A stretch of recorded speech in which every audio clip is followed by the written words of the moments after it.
These pictures were taken on my birthday in 2001. At 17,500 feet, we finally reach base camp. At base camp on Mount Everest, the only birthday present I wanted was a hit of oxygen, but there wasn't one to be had. Well, this is our home for the next 5 or 6 days.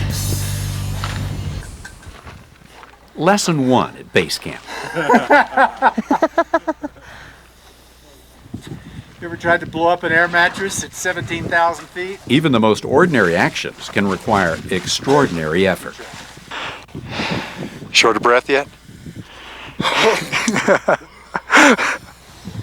At this altitude, there's about half the oxygen that's available at sea level. You have no idea how hard this is. Upon arrival, we set up camp, met the neighbors, aired out our gear, and washed off some of the grime from 8 days on the trail.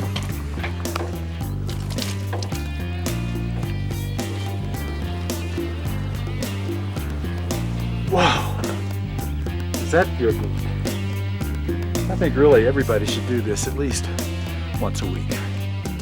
Not exactly the stuff of birthday parties. I just want to welcome our guests here from National Geographic. It's our time with us. But that night, there was a party of sorts, complete with boxed wine, to celebrate our arrival in camp. It was thrown by the team helping Eric Weinmayer, who a few weeks later would become the first blind climber to summit Everest. But then came the ultimate surprise. A birthday cake for me, baked at 17,500 feet. And they even found the perfect gift to go with it. As a gift, they only lit one candle. At this altitude, I didn't have enough air to blow out candles equaling my age. It was a birthday I'll never forget. Oh, there was one other surprise on my birthday. It happened after dinner as I'm walking back to my tent. During the day, you can see that the base camp is built on this very rocky lateral moraine pushed out to the side of the Khumbu Glacier. It's not the easiest walking. So as I'm going to the tent in the dark, I spot this very smooth snow-covered area and I think, well, let me walk across that. I quickly discovered why there were no footprints in that snow. It was snow over a very thin sheet of ice covering a depression that was filled with water. 2 steps in, I break through the ice, fall into the water, and get the surprise you don't want on your birthday when the temperature is well below freezing. By contrast, 2 days later, I'm watching Eric Weinmayer maneuver around base camp. Now remember, he's blind. Don't think this is hard? Try closing your eyes and walk from your bedroom to the kitchen without stumbling or bumping into something. Then, this is the most amazing thing. I see him get to the very snow where I fell into the water. He instead taps the edge, realizes what it is, and walks around it. I stepped in the water.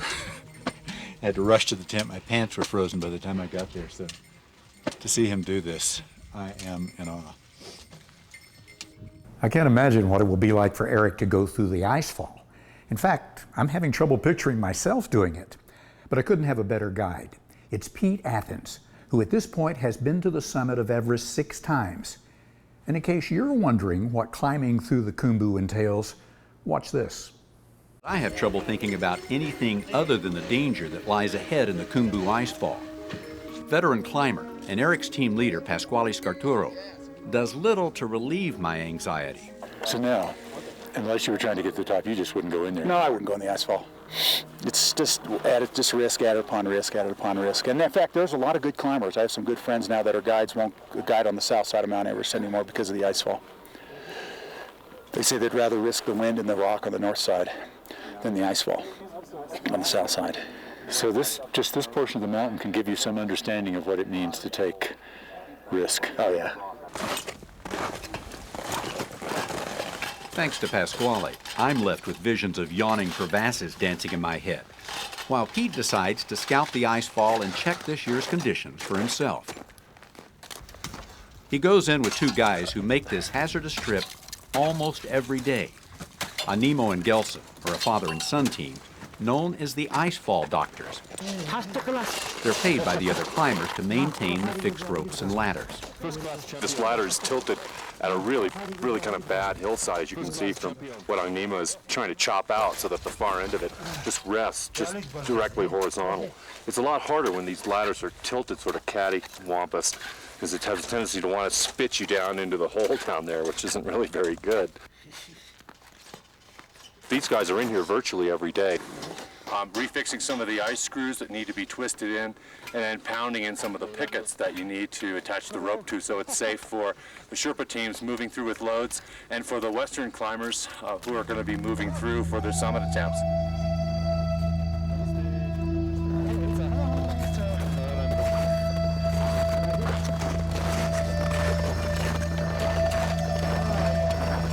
Meanwhile, back in camp, I'm resting for the big climb, trying not to worry about what could go wrong.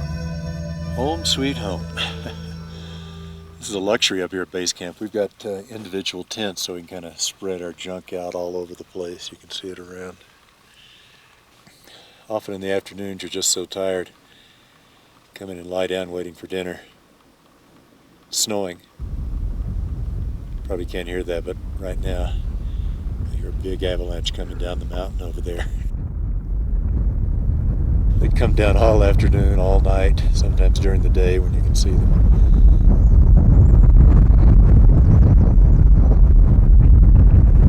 Like almost everyone here at base camp, I've lost a bit of my voice. You do so much heavy breathing with your mouth wide open. This cold, dry air is going over the vocal cords. Everybody's stopped up, thin voice, coughing all the time. They call it the Khumbu cough.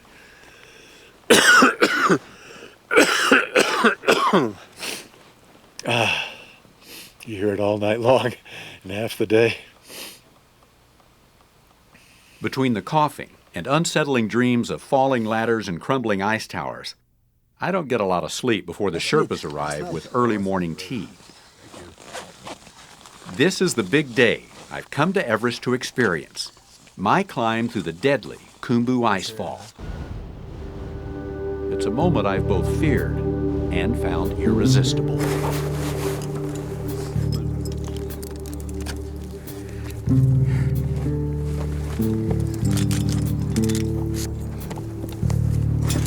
I know this is one of the most dangerous sections of the mountain. Everyone's told me that.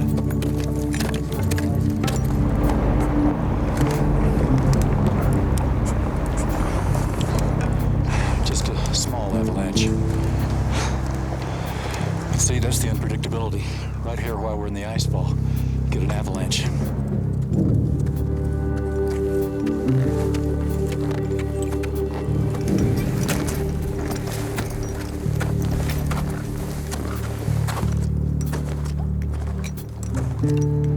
This is reality. That is 3 ladders roped together over a deep crevasse. If you've never done it before, makes you think twice. But while debating how I would survive my first ladder crossing, I remembered something Pasquale said earlier. There's a guy the other day was going down the ladder, his hands and knees, backwards. He couldn't even look forward. You had to go down backwards. So just as long as you don't go down backwards, you're still not. About it the worst. And it's any help. Eric has never used his hands and knees. His words renewed my determination. I became less concerned about falling than having people laugh at me. Crooked ladder.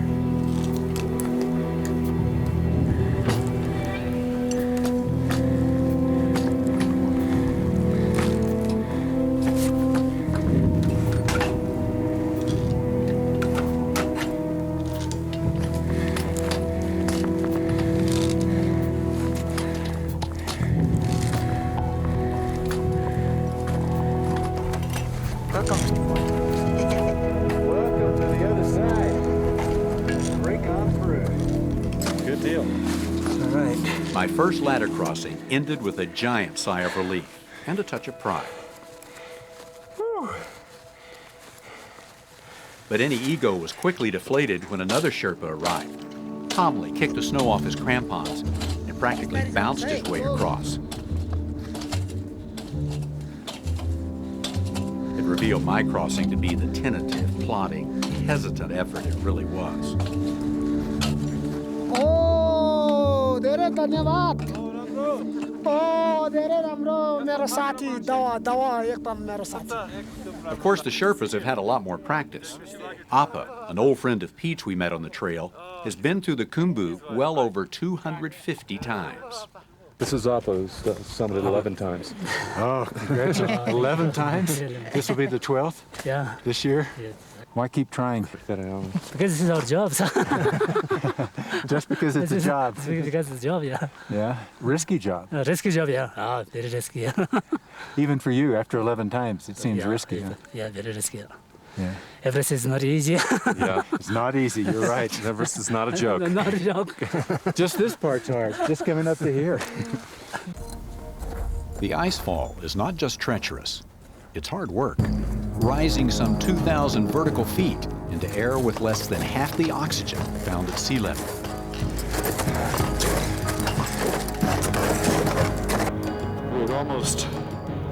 We're about 18,900 feet. Thought I'd take a final pulse reading. Having climbed up here this morning, right now I'm beating at 122 beats per minute. And my oxygen's good. I'm getting 84% into my blood. So, I've survived. But the danger is my overriding concern. The ice we're crossing moves some 4 feet a day. And in one area, it erupts with such violence and frequency, they call it the popcorn.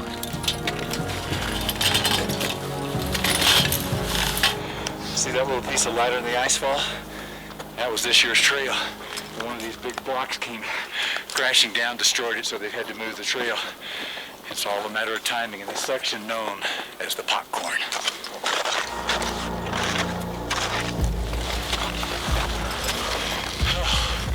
Will the torture never stop?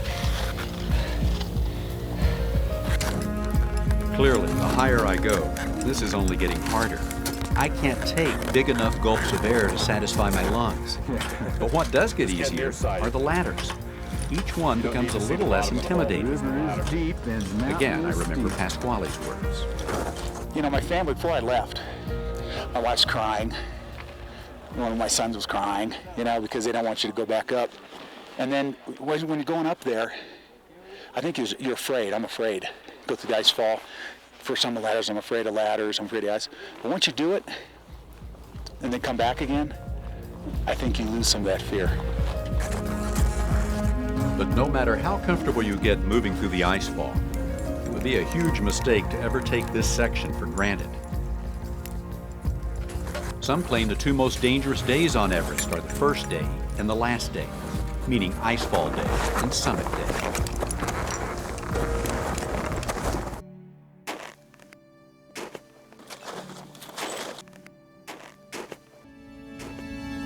While some come to Everest just to say they've stood at the highest place on Earth, I've come only to go through the Khumbu Icefall to try and understand the continuing allure of this high-risk adventure.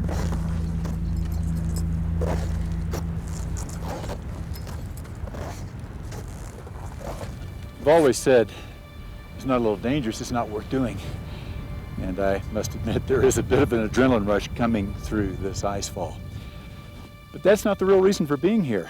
It's about being in a place that is so different from anywhere else in the world. And it's also about those moments where you think you can't go any further, you can't breathe anymore, digging down inside and pushing through that. And it just tells you a little something about yourself. And that's what makes this special.